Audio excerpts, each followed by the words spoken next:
اعوذ باللہ من الشیطان الرجیم بسم اللہ الرحمن الرحیم الحمد للہ الذی ہدانا لہذا وما كنا لنہتدی لولا ان ہدانا اللہ اللہم صل علی سیدنا محمد النبی الأمی وعلی آلہ وسلم تسلیما۔ ہمارے آخری لیکچر کے اندر ہم لوگ ڈسکس کر رہے تھے غزوہ خندق کو، غزوہ احزاب کو، جس کے اندر ہم دیکھتے ہیں کہ قریش مکہ ڈفرینٹ قبیلوں کو جو ان کے حلیف ہوتے ہیں انہیں لے کے مدینہ کا گھیراؤ کر لیتے ہیں۔ مسلمان حضرت سلمان فارسی کی تجویز کے اوپر عمل کرتے ہوئے ایک خندق کھودتے ہیں، اور اس خندق کی کھدائی کے بعد مسلمان جو ہیں وہ مدینہ کے اندر رہتے ہیں۔ کوئی عام جنگ نہیں ہوتی ہے، لیکن کچھ لشکر آتے ہیں۔ ایک تیر سعد بن معاذ رضی اللہ تعالیٰ عنہ کے لگتا ہے، جس پہ وہ دعا کرتے ہیں کہ میں یہودیوں کا انجام دیکھنے تک باقی رہوں۔ اس کے بعد ہم نے آگے دیکھا تھا کہ بنو قریظہ کا کیا انجام ہوتا ہے، اور اس کے بعد بنو عبد المصطلق تک ہم لوگ پڑھ چکے تھے۔ آج انشاءاللہ ہم صلح حدیبیہ شروع کریں گے۔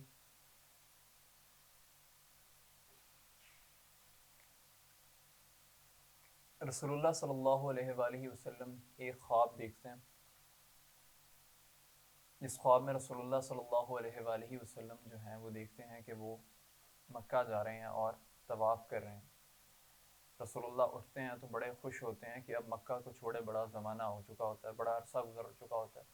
6 ہجری کا یہ واقعہ ہے۔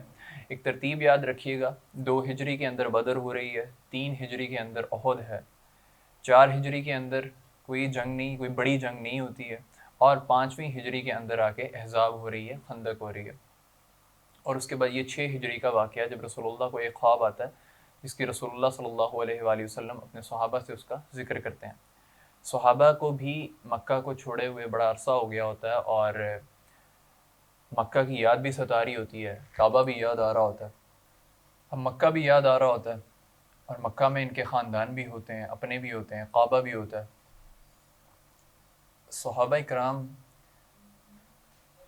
اس پہ بڑا خوش ہوتے ہیں کہ اب ہمیں دوبارہ سے مکہ جانے کا موقع مل رہا ہے، ہمیں دوبارہ سے جانے کا موقع مل رہا ہے، اور دوبارہ سے اپنے شہر لوٹنے کا موقع مل رہا ہے۔ ہم دیکھتے ہیں کہ اوورسیز پاکستانی بھی ہیں، جو مرضی ہے پاکستان جیسا بھی ہے، لیکن پاکستان سے انہیں ایک محبت رہتی ہے، ایک محبت کا جذبہ رہتا ہے، اور پاکستان آ کے وہ ہمیشہ بڑے خوش ہوتے ہیں۔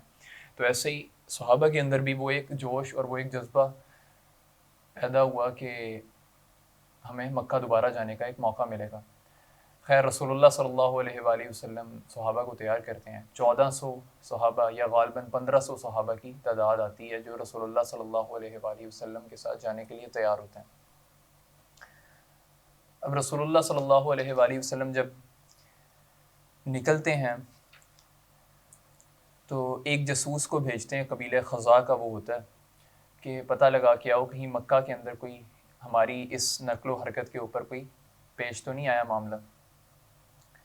وہ جاسوس جاتا ہے اور واپس رسول اللہ صلی اللہ علیہ وآلہ وسلم اسوان کے قریب پہنچتے ہیں، تو وہ جاسوس واپس آ کر اطلاع دیتا ہے کہ قاب بن لوئی قبیلے کو اس حالت میں چھوڑ کر آ رہا ہوں کہ انہوں نے آپ صلی اللہ علیہ وآلہ وسلم سے مقابلہ کرنے کے لیے احابیش، مطلب مختلف حلیف قبائل جو ان کے ہیں، کو جمع کر رکھا ہے، اور بھی جمعیتیں فراہم کی ہیں، اور وہ آپ سے لڑنے اور آپ کو بیت اللہ سے روکنے کا تہیہ کیے ہوئے ہیں۔ جب آ کے یہ رسول اللہ صلی اللہ علیہ وآلہ وسلم کو اطلاع دیتا ہے، تو رسول اللہ صلی اللہ علیہ وآلہ وسلم جو ہیں وہ صحابہ کو بلاتے ہیں اور صحابہ سے مشورہ کرتے ہیں کہ ہم لوگ تو جنگ کی نیت سے نکلے نہیں ہیں، ہم لوگ تو مکہ کے لیے جا رہے ہیں، حج کی نیت سے جا رہے ہیں، اور ہمارے پاس جانور بھی ہیں، اور ہم باقاعدہ کوئی ہتھیار لے کر نہیں نکلے، صرف وہی حفاظتی ہتھیار ہیں کہ تلوار ہے، وہ بھی نیام کے اندر ہے۔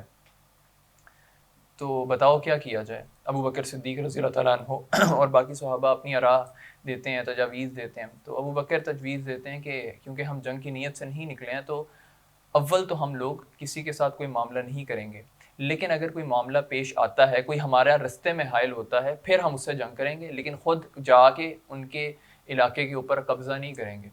تو رسول اللہ صلی اللہ علیہ وآلہ وسلم اس بات کو مانتے ہیں، اور اسی کے ساتھ صحابہ جو ہیں وہ آگے کا سفر جاری کرتے ہیں۔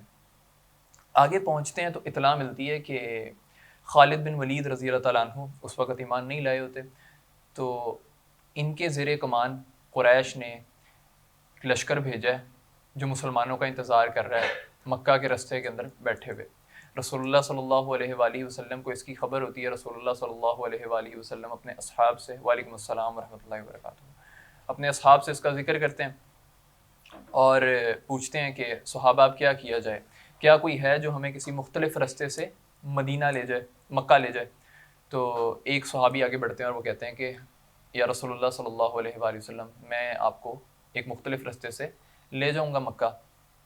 رسول اللہ صلی اللہ علیہ وآلہ وسلم کی اونٹنی کی وہ پکڑتے ہیں رسی اور رسول اللہ کے آگے آگے چلنا شروع کرتے ہیں اور پھر پورا قافلہ جو ہے وہ رسول اللہ صلی اللہ علیہ وآلہ وسلم کے پیچھے پیچھے چلتا ہے. ایک مقام آتا ہے وہاں آ کے رسول اللہ صلی اللہ علیہ وآلہ وسلم کی اونٹنی قصوہ جو ہے وہ بیٹھ جاتی ہے اور اٹھنے کا نام نہیں لیتی. صحابہ کوشش کرتے ہیں اس کو اٹھانے کی تو وہ اٹھتی نہیں ہے. تو اللہ کے رسول صلی اللہ علیہ وآلہ وسلم کہتے ہیں کہ یہ اللہ کے حکم سے بیٹھی ہے، اس کو بیٹھے رہنے دو.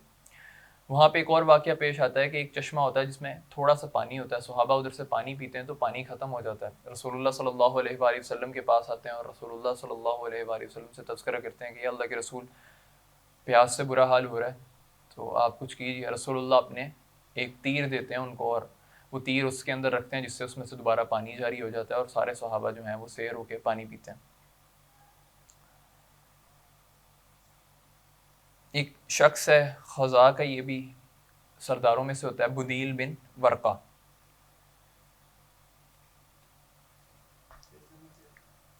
پیج نمبر ہے 461.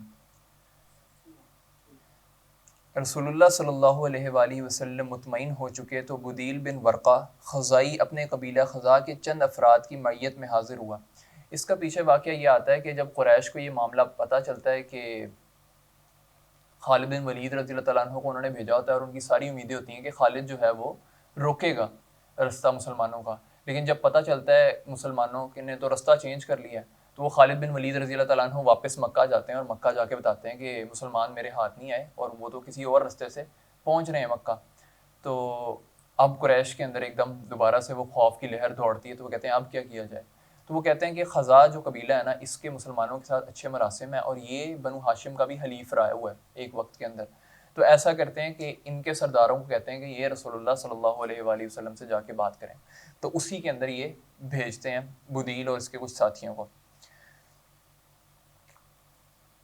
بدیل جو ہے وہ آ کے بتاتا ہے کہ یا رسول اللہ صلی اللہ علیہ وآلہ وسلم، یہ معاملات ہیں اور ایسے معاملات چل رہے ہیں.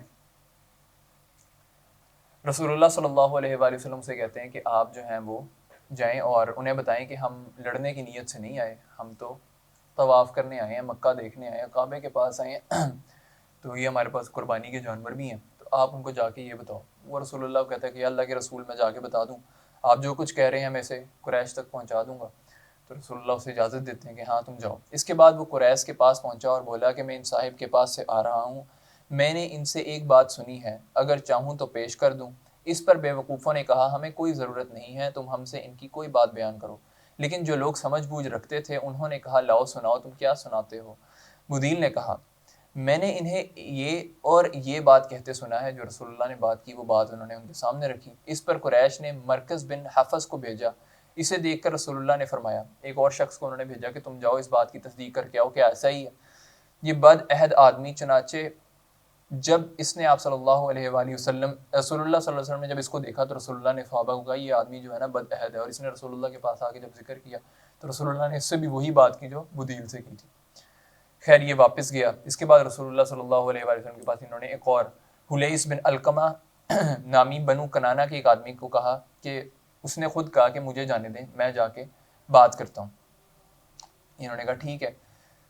اب جب یہ شخص آیا تو رسول اللہ صلی اللہ علیہ وآلہ وسلم نے صحابہ کو کہا کہ دیکھیں جو یہ آدمی آ رہا ہے نا، یہ قربانی کے جانوروں کی بڑی قدر کرتا ہے اور اس کا قبیلہ ان کا بڑا خیال کرنے والا ہے. تو قبیلے یہ جو جانور ہیں نا، جانوروں کے اوپر نشانی لگائی ہوئی تھی انہوں نے، اونٹوں کے اوپر کوئی نشان لگا دیے اور گلے میں کچھ ڈال دیا ہے جانوروں کے اندر. تو انہوں نے کہا جانوروں کو نا ذرا سامنے کر دو. تو یہ ذرا قریب آتا ہے تو یہ دیکھتا ہے کہ یہ وہ جانور رسول اللہ صلی اللہ علیہ وسلم کے، تو اس کی آنکھوں میں آنسو آ جاتا ہے. واپس جاتا ہے مکہ والوں کے پاس اور انہوں نے کہتا ہے تم مجھے کس چیز کے لیے بھیج رہے ہو ادھر؟ وہ لڑنے کی نیت سے نہیں آئے ہیں، وہ تو کعبے کا طواف کرنے آئے ہیں. اور مجھے یہ بات اندر سے کھٹکتی ہے کہ تم لوگ سب کو طواف کی اجازت ہے، سب کو مکہ آنے کی، حرم میں آنے کی اجازت ہے، اور تم عبد المطلب کے بیٹوں کو آنے نہیں دے رہے، محمد رسول اللہ کو تم آنے نہیں دے رہے ہو، ٹھیک ہے، اس ایک شخص کی وجہ سے تم لوگ کسی کو آنے نہیں دے رہے ہو کچھ اختلافات کی بنا کے اوپر، تو وہ اس کو بھی کڑوی کو سیلی سناتے ہیں کہ تم آئے تو ہم نے کسی اور مقصد کے لیے بھیجا تھا، تم کیا بات کر کے آئے ہو، تم ہمارے معاملے سے ہٹ جاؤ، ہم اس معاملے کو خود ہی دیکھ لیں گے۔ وہ ہوتا ہے باقی قبائلوں کا سرداروں میں سے ہوتا ہے، تو اس سے بھی یہ خطرہ مول نہیں لے سکتے کہ اس سے بھی اپنی خراب کر لیں، تو یہ خیر اس کو بھی ایسے کہہ کے کہتے ہیں کہ تم لوگ ایک طرف ہو جاؤ، ہم اس سے اپنی بات خود کر لیں گے۔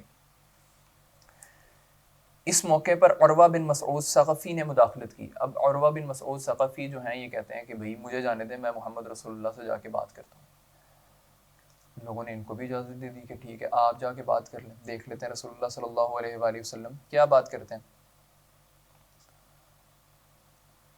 اس پر عروہ نے کہا رسول اللہ کے پاس آ کے، اے محمد صلی اللہ علیہ وآلہ وسلم، یہ بتائیے اگر آپ صلی اللہ علیہ وآلہ وسلم نے اپنی قوم کا صفایا بھی کر دیا تو کیا آپ سے پہلے کسی عرب کے متعلق سنا ہے کہ اس نے اپنی قوم کا صفایا کیا ہو؟ اور اگر دوسری صورتحال پیش آئی تو خدا کی قسم میں ایسے چہروں اور ایسے اوباش لوگوں کو دیکھ رہا ہوں جو اسی لائق ہیں کہ آپ کو چھوڑ کر بھاگ جائیں گے۔ صحابہ کو یہ بات کرتا ہے کہ جو آپ کے ساتھی ہیں یہ تو آپ کو چھوڑ کے بھاگ جائیں گے، آپ کس میں آ گئے ہیں، مکہ کے باہر آ کے بیٹھ گئے ہیں، کس سوچ میں آ گئے ہیں۔ اس کے اوپر صحابہ بھڑکتے ہیں اور اس کو باتیں سناتے ہیں۔ ابو بکر صدیق رضی اللہ تعالیٰ عنہ اس کو آگے بڑھ کے بات سناتے ہیں، تو یہ کہتا ہے کہ یہ کون شخص ہے؟ تو لوگ کہتے ہیں کہ ابو بکر صدیق ہے۔ تو اس نے پھر یہ حضرت ابو بکر صدیق رضی اللہ تعالیٰ عنہ کہتا ہے، دیکھو اس ذات کی قسم جس کے ہاتھ میں میری جان ہے، اگر ایسی بات نہ ہوتی کہ تم نے مجھ پر ایک احسان کیا تھا تو میں اس کا بدلہ نہیں دیا، تو میں یقیناً تمہاری اس بات کا جواب دیتا کہ میں نے تم میں ایک دفعہ میرا کوئی کام کیا تھا جس کا بدلہ میں نہیں دے سکا تھا، اگر میں نے وہ دے دیا ہوتا تو میں شاید تمہیں بھی جواب دیتا تمہاری بات کا جو تم نے سخت باتیں مجھے کی ہیں۔ اس کے بعد وہ پھر رسول اللہ سے گفتگو کرتا ہے، اچھا وہ بات کرتے کرتے نا ایسے ہاتھ بڑھاتا ہے رسول اللہ کی داڑھی پکڑنے کے لیے نا آگے، تو اس کے اوپر ایک صحابی ہوتے ہیں وہ بار بار اپنی تلوار کے نیام سمیت نا اس کے ہاتھ پہ مارتے ہیں کہ پیچھے رکھو ہاتھ نا، وہ اس کا پوچھتا ہے کہ یہ کون شخص ہے، انہوں نے وہ خود پہنا ہوتا ہے۔ آخر عروہ نے اپنا سر اٹھایا اور بولا یہ کون ہے؟ لوگوں نے کہا مغیرہ بن شعبہ ہیں۔ اس پر اس نے کہا او بد عہد، کیا میں تیری بد عہدی کے سلسلے میں دوڑ دھوپ نہیں کر رہا؟ یہ ایک واقعہ پیش آتا ہے کہ مغیرہ جو ہیں، مغیرہ بن شعبہ، یہ جب مسلمان نہیں ہوئے ہوتے تو یہ ایک قافلے کے اوپر حملہ کرتے ہیں، قافلے کے ساتھ جا رہے ہوتے ہیں تو اس قافلے کے لوگوں کو مار کے ان کا سارا مال لوٹ لیتے ہیں، تو اس میں یہ اس کا ساتھ دیتے ہیں۔ بعد میں یہ مسلمان ہو جاتے ہیں تو رسول اللہ صلی اللہ علیہ وسلم کہتے ہیں کہ ٹھیک ہے تم ایمان تو لے آؤ، تمہارا ایمان ہم قبول کرتے ہیں، لیکن جو یہ تم نے قافلے والوں کے ساتھ کیا وہ مال ہم لوگ قبول نہیں کریں گے، تو اس پہ یہ اس کو ٹانٹ کرتا ہے۔ خیر یہ رسول اللہ صلی اللہ علیہ وآلہ وسلم سے یہ چیزیں ڈسکس کرتا ہے۔ اب جب یہ دیکھتے ہیں نا قریش کے اندر کچھ نوجوان ہوتے ہیں جو یہ چیزیں دیکھ رہے ہوتے ہیں کہ نا ہمارے جو بڑے ہیں نا وہ جو ہیں وہ صلح کی طرف مائل ہو رہے ہیں، تو وہ کیا کرتے ہیں، کہتے ہیں کہ ہم رات کے وقت نا حملہ کریں گے ان کے اوپر، مسلمانوں کے اوپر، اور مسلمانوں کو ان کے اندر خوف پھیلائیں گے، ہو سکتا ہے کوئی ہم یا کوئی اس طرح کی چنگاری اٹھا دیں جس سے جنگ ہو پڑے اور ہمارے اور ان کے درمیان جنگ ہو جائے بجائے صلح ہونے کے۔ تو یہ اٹھتے ہیں اور رات کے وقت حملہ کرتے ہیں، لیکن مسلمانوں کا حفاظتی دستہ جو ہوتا ہے وہ چاق و چبند ہوتا ہے، محمد بن مسلمہ رضی اللہ تعالیٰ عنہ کی قیادت میں حفاظتی دستہ ہوتا ہے، تو وہ ان سب کو گرفتار کر لیتے ہیں۔ 70 کے قریب یہ نوجوان ہوتے ہیں۔ اب جب رسول اللہ صلی اللہ علیہ وآلہ وسلم کے پیاس پیش کیے جاتے ہیں تو یہ کانپ رہے ہوتے ہیں، لرز رہے ہوتے ہیں، اب کیا معاملہ ہوگا، ہم تو ادھر آئے تھے کہ جنگ اٹھ جائے گی، لیکن اب یہ جو ہمارے ساتھ معاملہ ہو کریں گے اب تو یہ نہیں ہے۔ تو رسول اللہ نے پکڑتے ہیں اور انہیں سمجھاتے ہیں کہ دیکھو ہم لڑنے کی نیت سے نہیں آئے، جاؤ واپس، ہم تمہیں معاف کرتے ہیں، اور جا کے قریش کو کہو کہ ہم نا صرف مکہ حرم میں داخل ہونے کے لیے آئے ہیں، ہمیں کوئی اور کچھ نہیں چاہیے، تو ہمیں داخل ہونے دیا جائے۔ خیر یہ لوگ واپس جاتے ہیں، لیکن ان کو ابھی تک یقین نہیں آ رہا ہوتا کہ اتنی بڑی غلطی بلنڈر کر چکے ہیں ہم لوگ، اور اس کے اوپر بھی ہمیں معافی مل رہی ہے۔ خیر اب جب یہ ساری باتیں ہو جاتی ہیں تو قریش جو ہیں وہ سہیل بن عمرو کو بھیجتے ہیں رسول اللہ صلی اللہ علیہ وآلہ وسلم کے پاس۔ سہیل رسول اللہ صلی اللہ علیہ وآلہ وسلم کے پاس آتا ہے، یہ مشہور ہوتے ہیں، خطیب قریش انہیں کہتے ہوتے ہیں۔ یہ رسول اللہ کے پاس آتا ہے اور رسول اللہ صلی اللہ علیہ وسلم سے کہتا ہے کہ آپ 3 باتیں ہم آپ کے سامنے رکھتا ہوں، ایک عہد کے اندر ہم بن جاتے ہیں، تو وہ 3 باتیں رکھتے ہیں۔ رسول اللہ کہتے ہیں کہ رکھو۔ وہ پہلی بات رکھتا ہے، پہلی بات رسول اللہ صلی اللہ علیہ وآلہ وسلم اس سال مکہ میں داخل ہوئے بغیر واپس جائیں گے، اگلے سال مسلمان مکہ آئیں گے اور 3 روز قیام کریں گے، ان کے ساتھ سوار کا ہتھیار ہوگا وہی ہوگا کہ میان کے اندر تلوار ہے، اس کے علاوہ کوئی ہتھیار نہیں ہوگا. میانوں میں تلواریں ہوں گی اور ان سے کسی قسم کا تعارض نہیں کیا جائے گا. 10 سال تک فریقین جنگ بند رکھیں گے. 10 سال تک ان کے درمیان کوئی جنگ نہیں ہوگی. یہ رسول اللہ صلی اللہ علیہ وآلہ وسلم نے کہا ہوتا ہے کہ ہمارے ساتھ آپ صلح کر لیں تو اور ہمیں کرنے دیں، آنے دیں، لیکن یہ لوگ آنے نہیں دیتے ہیں. اس پہ یہ لوگ یہ والی شرط لگا دیتے ہیں. اور رسول اللہ نے ان کو کہا ہوتا ہے کہ ٹھیک ہے اگر تو میں غالب آ گیا تو ٹھیک ہے لوگ اسلام کے اندر داخل ہو جائیں گے، لیکن تب بھی اگر ان کے اندر کی وہ جنگ نہیں مٹی ہے تو پھر تو میں اپنے دین کے لیے آخری سانس تک لڑنے کو تیار ہوں اور میں لڑوں گا. تو اور تب تک تم لوگوں کی بھی تھوڑی طاقت جو ہے وہ بحال ہو چکی ہوگی. ابھی جو احد اور بدر میں تم لوگ کاٹ چکے ہو اس کے بعد تم لوگ ٹوٹ چکے اندر سے تم لوگ بھی. تو لیکن اس کے اوپر آ کے یہ بات رکھتے ہیں کہ 10 سال تک جو ہے نا وہ جنگ نہیں کریں گے، کوئی کسی پر ہاتھ نہیں اٹھائے گا. تیسرا، جو محمد کے عہد و پیمان میں داخل ہونا چاہے داخل ہو سکے گا. یہ میں بتاؤں گا ادھر محمد صرف کیوں آ رہا ہے. اور جو قریش کے عہد و پیمان میں داخل ہونا چاہے داخل ہو سکے گا. یعنی جو قبیلہ جو ہے وہ محمد رسول اللہ صلی اللہ علیہ وآلہ وسلم کے ساتھ آنا چاہ رہا ہے وہ محمد رسول اللہ صلی اللہ علیہ وآلہ وسلم کے پاس آ جائے، کے ساتھ معاہدہ کر لے. اور جو قبیلہ جو ہے وہ قریش کا حلیف بننا چاہ رہا ہے وہ قریش کے ساتھ معاہدہ کر کے ان کے ساتھ ہو جائے. جو قبیلہ جس فریق میں شامل ہوگا اس فریق کا ایک جز سمجھا جائے گا. لہٰذا ایسے کسی قبیلے پر زیادتی ہوئی تو خود اس فریق پر زیادتی ہوگی. کہ اگر تو ایک قبیلے کے اوپر حملہ ہوا کہ اگر قریش کے کسی حلیف پہ حملہ ہوا ہے تو یہ ایسے ہی مانا جائے گا جیسے قریشیوں پہ حملہ ہوا ہے، اور محمد صلی اللہ علیہ وآلہ وسلم کے کسی حلیف کے اوپر حملہ ہوا تو یہ ایسے ہی مانا جائے گا کہ مسلمانوں کے اوپر حملہ ہوا. چوتھی، یہ صحابہ کو بہت کھٹکی. قریش کا جو آدمی اپنے سرپرست کی اجازت کے بغیر یعنی بھاگ کر مدینہ کے پاس جائے گا محمد صلی اللہ علیہ وآلہ وسلم اسے واپس کر دیں گے. لیکن محمد صلی اللہ علیہ وآلہ وسلم کے ساتھیوں میں سے جو شخص پناہ کی غرض سے بھاگ کر قریش کے پاس آئے گا قریش اسے واپس نہ کریں گے. اچھا، اب جب یہ بات ہوئی نا تو رسول اللہ خاموش ہو گئے. تھوڑی دیر سوچا کیا جواب دیا جائے. صحابہ بھی انتظار میں کہ اتنی سخت بات کر رہے ہیں یہ، ہم کیوں دبیں، ہم تو ادھر آ کے اتنا 1400 کا لشکر بیٹھا ہوا ہے تو ہمیں اگر رسول اللہ جنگ کا حکم دیتے ہیں تو ہم تو جنگ کرتے ہیں. پیچھے یہ بھی ہوا کہ نا بیعت رضوان ہوگی. وہ کیا ہوا کہ رسول اللہ صلی اللہ علیہ وآلہ وسلم نے جب یہ معاملات ہو رہے تھے تو رسول اللہ نے حضرت عثمان غنی رضی اللہ عنہ کو بھیجا کہ حضرت عمر کو بلایا پہلے کہ عمر آپ جائیں اور جا کے ان سے بات کریں. تو حضرت عمر رضی اللہ عنہ نے کہا کہ آپ نا عثمان کو بھیجیں کیونکہ ان کے جو خاندان والے ہیں وہ بڑے اسٹرانگ ہیں، بنو امیہ سے تھے تو ابو سفیان بھی بنو امیہ سے تھا، ان کے سرداروں میں سے تھا، تو بڑے اسٹرانگ ہیں، آپ ان کو بھیجیں. دوسرا یہ بزنس مین ہے تو ڈیلنگز جو ہے نا یہ میرے سے بہتر جانتے ہیں، آپ ان کو بھیجیں، یہ جا کے معاملہ طے کریں گے. حضرت عثمان رضی اللہ عنہ اندر گئے اور انہوں نے جا کے بات چیت کی اور ان کو کہا کہ ایسے ایسے معاملہ ہے تو ہم لڑنے نہیں آئے ہیں، ہم تو اس نیت سے آئے ہیں. تو انہوں نے کہا کہ ٹھیک ہے ہم آپ کو نہ بتاتے ہیں. انہوں نے ڈیلے کیا کہ جواب دینا نا، حضرت عثمان غنی رضی اللہ عنہ کو ڈیلے کیا. اور پیچھے سے یہ خبر ایک افواہ اٹھ گئی کہ حضرت عثمان غنی رضی اللہ عنہ کو شہید کر دیا گیا. جب یہ افواہ اٹھی تو مسلمانوں کے اندر پہنچی تو مسلمانوں میں بھی ایک دم سے غصے کی لہر دوڑ گئی کہ ہم نے عثمان کو قاصد بنا کے بھیجا، اور قاصد کا قتل جو ہے وہ تو بہت بہت ہی گھنونا ان کے حرکت مانی جاتی تھی. تو انہوں نے کہا کہ عثمان کا قتل تو ہم معاف نہیں کریں گے. رسول اللہ صلی اللہ علیہ وآلہ وسلم نے ایک درخت کے نیچے سب کو اکٹھا کیا اور سب سے بیعت لی کہ موت کے اوپر مجھے بیعت دو کہ جب تک ہم عثمان کا قصاص نہیں لے لیتے ہم واپس نہیں جائیں گے یہاں تک کہ ہم مر جائیں. تو سارے صحابہ نے رسول اللہ صلی اللہ علیہ وآلہ وسلم کے ہاتھ کے اوپر بیعت بھی کر لی. یہ معاملہ بھی پیش آ گیا.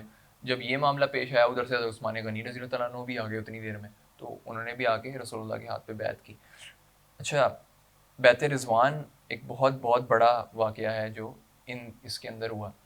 صحابہ کے اندر جو سب سے اونچے مرتبے والے صحابہ ہیں وہ تو عشرہ مبشرہ صحابہ ہیں، جو 10 صحابہ آتے ہیں. کون کون ہیں؟ ابو بکر صدیق، عمر فاروق رضی اللہ تعالیٰ عنہ، حضرت عثمان غنی رضی اللہ تعالیٰ عنہ، حضرت علی بن طالب رضی اللہ تعالیٰ عنہ، حضرت طلحہ بن زبیر رضی اللہ تعالیٰ عنہ، حضرت زبیر بن عوام رضی اللہ تعالیٰ عنہ، حضرت ابو عبیدہ بن جراح رضی اللہ تعالیٰ عنہ، عبد الرحمن بن عوف رضی اللہ تعالیٰ عنہ، سعد بن ابی وقاص رضی اللہ تعالیٰ عنہ، اور سعید بن زید یا سعید خدری رضی اللہ تعالیٰ عنہ. ٹھیک ہے، تو یہ 10 صحابہ جو ہیں سب سے افضل ہیں صحابہ میں. اس کے بعد جو آتے ہیں بدری صحابہ ہیں، اور اس کے بعد جو بیعت رضوان والے صحابہ ہیں. قرآن کے اندر آیات آئیں نا ان کے لیے، لقد رضی اللہ عن المؤمنین اذ یبایعونک تحت اذ یبایعونک تحت الشجرہ، اللہ مومنین سے راضی ہوا، اللہ ان سے راضی ہو گیا جبکہ وہ آپ سے درخت کے نیچے بیعت کر رہے تھے۔ خیر اب جو ہے یہ والی ساری جو باتیں ہیں نا، یہ ساری باتیں ہوتی ہیں، ابھی یہ باتیں صرف زبانی کلامی ہوئی ہوتی ہیں کہ ابو جندل رضی اللہ تعالیٰ عنہ دوڑ کے آ جاتے ہیں، اب وہ زنجیروں کے اندر بندھے ہوئے ہیں اور برا ان کا حال ہے، ظلم و ستم سہ سہ کے ان کی کمر ٹوٹ چکی ہے، بس ہو چکی ہے، تو رسول اللہ کے سامنے آتے ہیں، یا اللہ کے رسول ان ظالموں سے مجھے بچائیے، میری حفاظت کیجیے۔ تو سہیل بن عمر فوراً کہتا ہے کہ آپ کا اور ہمارا معاہدہ ہو چکا ہے، آپ انہیں واپس کریں۔ تو رسول اللہ کہتے ہیں ابھی تو ہم نے کچھ نہیں لکھا، ابھی تو لکھا نہیں گیا ہے، تو ہم کیسے کرتے ہیں؟ انہوں نے کہا نہیں، اگر تو آپ صلح چاہتے ہیں تو پھر آپ کو یہ معاہدہ ماننا پڑے گا، بات ہو چکی ہے، آپ یہ بات کریں۔ رسول اللہ کہتے ہیں ٹھیک ہے، یہ پوائنٹ ویلڈ ہے۔ اب رسول اللہ حضرت علی کو کہتے ہیں کہ آپ جو ہے نا وہ تحریر لکھیں۔ حضرت علی تحریر لکھنا شروع کرتے ہیں، رسول اللہ کہتے ہیں لکھو بسم اللہ الرحمن الرحیم۔ سہیل جو ہے وہ روکتا ہے، کہتے ہیں ہم کسی رحمان کو نہیں جانتے، آپ لکھیں بسمک اللہم۔ رسول اللہ کہتے ہیں ٹھیک ہے، جو یہ کہہ رہا ہے وہ لکھ دو بسمک اللہم، لکھتے ہیں بسمک اللہم۔ تو رسول اللہ صلی اللہ علیہ وسلم آگے لکھواتے ہیں کہ لکھو یہ تحریر محمد رسول اللہ صلی اللہ علیہ وآلہ وسلم سے قریش کی طرف ہے۔ سہیل پھر روکتا ہے کہ یہ کیا کہہ رہے ہیں آپ، ایسا تو ہو ہی نہیں سکتا، اگر آپ کو ہم رسول مان لیں، قریش آپ کو رسول مان لیں تو ہمارا تو مسئلہ ہی ختم ہو جاتا ہے، تو ایسا نہیں، آپ نے باپ کے نام کے ساتھ لکھیں، محمد بن عبداللہ لکھیں۔ تو رسول اللہ جو ہے وہ حضرت علی کو کہتے ہیں ہاں چلو محمد بن عبداللہ لکھ دو۔ حضرت علی کہتے ہیں میں نے تو رسول اللہ مانا ہے، میں تو محمد بن عبداللہ نہیں لکھوں گا۔ پھر رسول اللہ انہیں خود کہتے ہیں کہ اچھا ٹھیک ہے یہاں پہ لکھو، یہ نہیں، پھر وہ لکھ دیتے ہیں اور یہ پوری دستاویز جو ہے وہ ایک بن جاتی ہے۔ خیر اب یہ والی ساری ہوتی ہے، ادھر جو وہ ابو جندل والا واقعہ ہوتا ہے اس کے اوپر صحابہ ایک دم گرم ہوتے ہیں کہ یہ اللہ کے رسول، ہمارا ساتھی، ہمارا بھائی، ہمارا مسلمان بھائی آپ واپس کر رہے ہیں۔ تو وہ بھی بڑے چیختے چاہتے ہیں کہ یہ دیکھو مسلمانوں میرے ساتھ کیا ہو رہا ہے، مجھے بچاؤ، یہ دیکھو میرے ساتھ کیا ظلم و ستم کر رہے ہیں۔ ادھر ہی سہیل بن عمر ایک تھپڑ بھی مار دیتا ہے ان کے، تو یہ مسلمانوں کو کہتے ہیں بار بار نا، حضرت عمر اس پہ اتنے گرم ہوتے ہیں کہ یہ نا اپنی تلوار نکالتے ہیں اور ابو جندل کے ساتھ ساتھ چلتے ہیں کہ یہ میرے سے تلوار چھین کے نا قتل کر دیں، لیکن ابو جندل بھی ایسا کوئی نہیں کرتے اور وہ جانے۔ اچھا میں بڑا حیران ہوا تھا یہ پڑھتے ہوئے کہ صحابہ کو اتنا زیادہ تھا کہ اندر سے مطمئن نہیں ہو رہے تھے اس فیصلے سے، لیکن کسی نے رسول اللہ کو ڈس اوبے نہیں کیا، کسی نے نہیں ڈس اوبے کیا۔ اچھا اس کے بعد رسول اللہ صلی اللہ علیہ وآلہ وسلم جو ہیں وہ حکم دیتے ہیں کہ آپ جو ہیں وہ احرام کھول لو اور جو ہے نا جانوروں کو ذبح کر دو۔ اب صحابہ جو ہیں وہ کوئی بھی نہیں کرتے، رسول اللہ ایک دفعہ کہتے ہیں، 2 دفعہ کہتے ہیں، 3 دفعہ کہتے ہیں، نہیں کرتے۔ رسول اللہ اندر جاتے ہیں، ام سلمہ رضی اللہ تعالیٰ عنہ، ہم نے لاسٹ ٹائم کہا تھا کہ ایک جو رسول اللہ کی زوج تھیں وہ 7 ہوتی تھیں، تو ام سلمہ جو تھیں وہ رسول اللہ کے ساتھ تھیں اس سفر میں، اور رسول اللہ کہتی ہیں اللہ کے رسول صحابہ جو ہے نا وہ اس وقت اور کیفیت کے اندر ہیں، آپ جائیں، آپ اپنا احرام کھولیں اور ذبح کریں گے جب جانور کو، اور احرام کھول دیں گے تو سارے صحابہ آپ کو دیکھ کے کر لیں گے۔ اور ہو سکتا ہے ڈاکٹر صاحب کہتے ہوتے ہیں کہ ہو سکتا ہے کہ صحابہ کے دل میں ہو کہ شاید ابھی کوئی رسول اللہ کو وحی آ جائے، کوئی اور معاملہ ہو جائے کہ معاملہ بدل جائے، رسول اللہ نے خواب دیکھا ہے تو ایسے تھوڑی ہوگا کہ ہم مکہ سے باہر سے واپس چلے جائیں۔ تو صحابہ کے اندر بڑی بے چینی ہوتی ہے، لیکن خیر رسول اللہ باہر آتے ہیں اور جانور ذبح کرتے ہیں، احرام کھولتے ہیں، تو سارے صحابہ بھی پیچھے پیچھے یہ معاملہ کر لیتے ہیں۔ اچھا خیر اب جب یہ معاملہ پیش آ جاتا ہے تو رسول اللہ صلی اللہ علیہ وآلہ وسلم جو ہیں وہ واپس مدینہ کی طرف رخ کرتے ہیں اور مدینہ چلے جاتے ہیں۔ اب مدینہ میں ایک بڑا واقعہ ہوتا ہے۔ اچھا پہلے ایک دفعہ ہم دیکھ لیتے ہیں کہ حضرت عمر، وہی میں نے کہا تھا اس کو بھی ذرا ڈسکس کر لیتے ہیں۔ مسلمانوں کا غم اور عمر رضی اللہ تعالیٰ عنہ کا مناقشہ، یہ ہے معاہدہ صلح کی دفعات کی حقیقت، لیکن ان دفعات میں 2 باتیں بظاہر اس قسم کی تھیں کہ ان کی وجہ سے مسلمانوں کو سخت غم و الم لاحق ہوا۔ ایک یہ کہ آپ صلی اللہ علیہ وآلہ وسلم نے بتایا تھا کہ آپ بیت اللہ تشریف لے جائیں گے اور اس کا طواف کریں گے، لیکن آپ صلی اللہ علیہ وآلہ وسلم، چاہیے یاد رکھیے کہ ذی قعدہ میں رسول اللہ صلی اللہ علیہ وآلہ وسلم چلے تھے وہاں سے مدینہ سے 6 ہجری میں، ٹھیک ہے، آپ طواف کیے بغیر واپس ہو رہے تھے۔ دوسرا یہ کہ آپ اللہ کے رسول ہیں اور حق پر ہیں اور اللہ نے اپنے دین کو غالب کرنے کا وعدہ کیا ہے، پھر کیا وجہ ہے کہ آپ صلی اللہ علیہ وآلہ وسلم نے قریش کا دباؤ قبول کیا اور دب کر صلح کی؟ اب صحابہ کو اس وقت حکمت سمجھ نہیں آ رہی تھی، یہ دونوں باتیں طرح طرح کے شکوک و شبہات اور گمان وسوسے پیدا کر رہی تھیں۔ ادھر مسلمانوں کے احساسات اس قدر مجروح تھے کہ وہ صلح کی دفعات کی گہرائیوں اور مال پر غور کرنے کی بجائے حزن و غم سے نڈھال تھے، اور غالباً سب سے زیادہ غم حضرت عمر بن خطاب رضی اللہ تعالیٰ عنہ کو تھا۔ چنانچہ انہوں نے خدمت نبوی میں حاضر ہو کر عرض کیا، اے اللہ کے رسول، کیا ہم لوگ حق پر ہیں اور وہ لوگ باطل پر نہیں؟ آپ صلی اللہ علیہ وسلم نے فرمایا، کیوں نہیں؟ انہوں نے کہا، کیا ہماری مقتولین جنت میں ہیں اور ان کے مقتولین جہنم میں؟ جو ہم نے قتل کیے ہیں وہ جہنم میں، اور جو انہوں نے ہمارے مارے ہیں وہ جنت میں۔ تو رسول اللہ صلی اللہ علیہ وسلم نے کہا، آپ نے فرمایا، کیوں نہیں؟ انہوں نے کہا، تو پھر کیوں ہم اپنے دین کے بارے میں دباؤ قبول کریں اور ایسی حالت میں پلٹیں کہ ابھی اللہ نے ہمارے اور ان کے درمیان فیصلہ نہیں کیا؟ آپ صلی اللہ علیہ وسلم نے فرمایا، خطاب کے صاحبزادے، میں اللہ کا رسول ہوں اور اس کی نافرمانی نہیں کر سکتا، وہ میری مدد کرے گا اور مجھے ہرگز ضائع نہ کرے گا۔ انہوں نے کہا، کیا آپ صلی اللہ علیہ وآلہ وسلم نے ہم سے بیان نہیں کیا تھا کہ ہم بیت اللہ کی زیارت کریں گے اور اس کا طواف کریں گے؟ آپ صلی اللہ علیہ وآلہ وسلم نے فرمایا، کیوں نہیں؟ لیکن کیا میں یہ بھی نہیں کہا تھا کہ ہم اسی سال کریں گے؟ کہ انہوں نے پوچھا کہ یا اللہ کے رسول، آپ نے یہ نہیں کہا تھا؟ رسول نے کہا، میں نے یہ تھوڑی کہا تھا کہ اسی سال کریں گے۔ انہوں نے کہا، نہیں، آپ نے فرمایا تو بہرحال تم بیت اللہ تک پہنچو گے اور اس کا طواف کرو گے۔ اب اس کے بعد حضرت عمر رضی اللہ تعالیٰ عنہ جو ہیں وہ حضرت ابو بکر صدیق رضی اللہ تعالیٰ عنہ کے پاس آئے اور ان سے ذکر کیا کہ ابو بکر، یہ پوری بات ان کے سامنے رکھی۔ انہوں نے بھی یہی جواب دیا، لیکن بالکل آخر پہ آ کے انہوں نے جو جواب میں اضافہ کیا وہ یہ تھا، جواب دیا رسول اللہ صلی اللہ علیہ وآلہ وسلم نے جواب دیا تھا وہی جواب دیا، اور اخیر میں اتنا اور اضافہ کیا کہ آپ صلی اللہ علیہ وآلہ وسلم کی رقاب تھامے رہو، کہ اس رسی کو مضبوطی سے پکڑے رہنا، رسول اللہ کے ساتھ چمٹے رہنا یہاں تک کہ موت آ جائے، کیونکہ خدا کی قسم آپ صلی اللہ علیہ وآلہ وسلم حق پر ہیں۔ اس کے بعد پھر وہ آیات نازل ہوئیں، جب انا فتحنا لک فتحا مبینا آ جائیں تو وعلیکم السلام، اس کے بعد وہ آیات نازل ہوئیں تو رسول اللہ نے عمر رضی اللہ تعالیٰ عنہ کو بلایا۔ اس کے بعد انا فتحنا لک فتحا مبینا، سورہ فتح کی آیات نازل ہوئیں جس میں اس صلح کو فتح مبین قرار دیا گیا۔ اس کا نزول ہوا تو رسول اللہ نے حضرت عمر بن خطاب رضی اللہ تعالیٰ عنہ کو بلایا اور پڑھ کر سنایا۔ وہ کہنے لگے، یا رسول اللہ، یہ فتح ہے؟ فرمایا، ہاں۔ اس سے ان کے دل کو سکون ہو گیا اور واپس چلے گئے۔ بعد میں حضرت عمر رضی اللہ تعالیٰ عنہ کو اپنی تقصیر کا احساس ہوا تو سخت نادم ہوئے۔ خود ان کا بیان ہے کہ میں نے اس روز جو غلطی کی تھی اور جو بات کہہ دی تھی، اس کے ڈر میں نے بہت سے اعمال کیے، برابر صدقہ و خیرات کرتا رہا، روزے رکھتا رہا اور نماز پڑھتا رہا اور غلام آزاد کرتا رہا، یہاں تک کہ اب مجھے خیر کی امید ہے۔